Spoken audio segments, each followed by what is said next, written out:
Thank you. Good evening. I guess I should be slave number dot. I guess there's no point talking about what Sham meant to me and how much he did for me and what I owe him and how his filmic vision affected the landscape of filmmaking in the country and his generosity and his kindness. These are all givens. There is a line by Khalil Gibran in his book, The Prophet, where he says, work is love made visible. And if you cannot work with love, then it's better that you should leave your work and sit at the gate of the temple and take alms from those who work with joy. These words seem like they were written for Sham. I've always believed that death is the most unimportant part of life, and ironically the only inevitable part. What is important is what you do with the time you have. And it's undeniable that Sham used every single moment of his life, every breath, every iota of energy in a creative pursuit of some kind or the other. And something tells me he's not through. Because I can see this wonderful film being made in the big studio in the sky, with Sham directing and assisted by his trusty assistants, Girish Kanekar, Mandeep Kakkar, Khinchpal Kasturi, which is the name I owe to Prahlad, and Ashok Mehta is behind the camera, Vanraj Bhatia is doing the music. The screenplay is written by Vijay Tendulkar, only slightly ruined by Dubeji's dreadful dialogue. And of course it stars Girish and Smita and Amrish and Om, with guest appearances by Sadhu Meher and Priya Tendulkar. I feel kind of wistful I'm not in that film. I suppose I should be grateful for small mercies. But there are a couple of passages I would like to read to you from The Prophet, which may offer some solace to my foster mother, Neera, and my foster sister, Priya. And a woman said, "Speak to us of joy and sorrow." And he answered, "Your joy is your sorrow, unmasked. And the self-same well from which your laughter rises was oftentimes filled with your tears.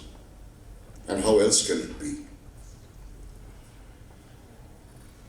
When you are joyous, look deep into your heart and you will find it is only that which has given you sorrow that is giving you joy. When you are sorrowful, look again in your heart and you will find that you are weeping for that which has been your delight. Some of you say joy is greater than sorrow, and others say, nay, sorrow is the greater.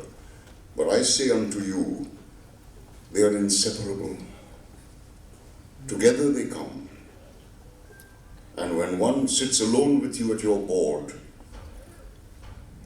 remember that the other is asleep upon your bed. Just as the heart of a fruit must break, that its heart may stand in the sun, so must you know pain.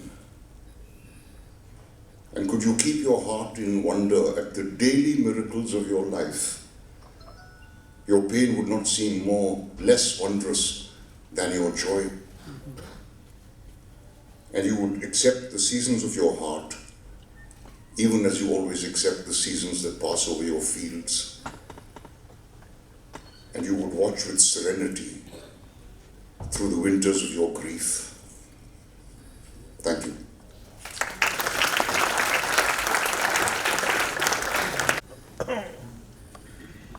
Thank you, Naseer. If there was one film and a celebration, to his numerous film fans, Mr. Shyam Benegal was that original auteur who marched to the beat of a different drummer. But to those privileged to know him more closely, he was many other things as well.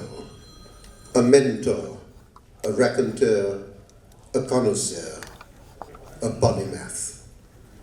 Listen now to the voices of some of the people who knew Shyam Babu closely and for many years. The first of these will be Prahlad Kakkar, who by his own confession was one of Shyam Babu's early, very early slaves. Tell us more, Prahlad.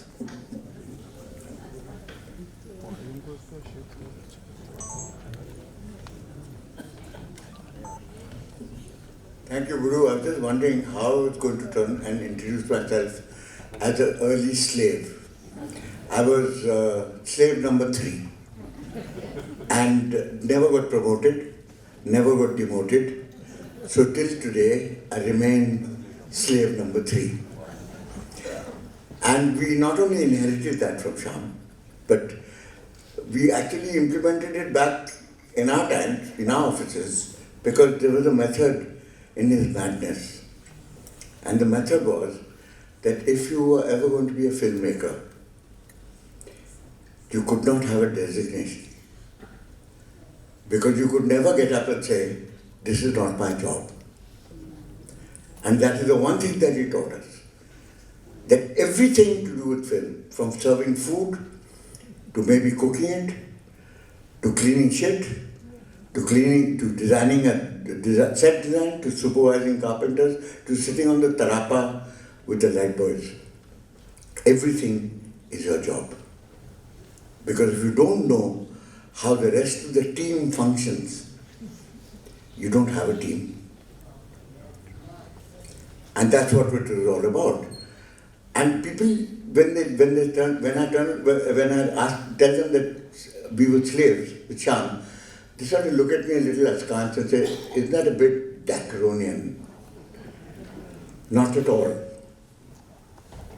We were slaves of a family. When we were slaves, it was a privilege because we became the extended family.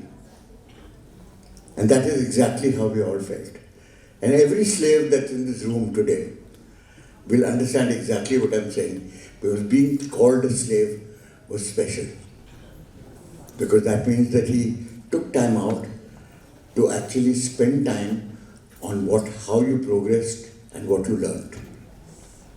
And the only thing I can say about Shyam Babu was that we all are products and a result of that time that he spent with us, till the last.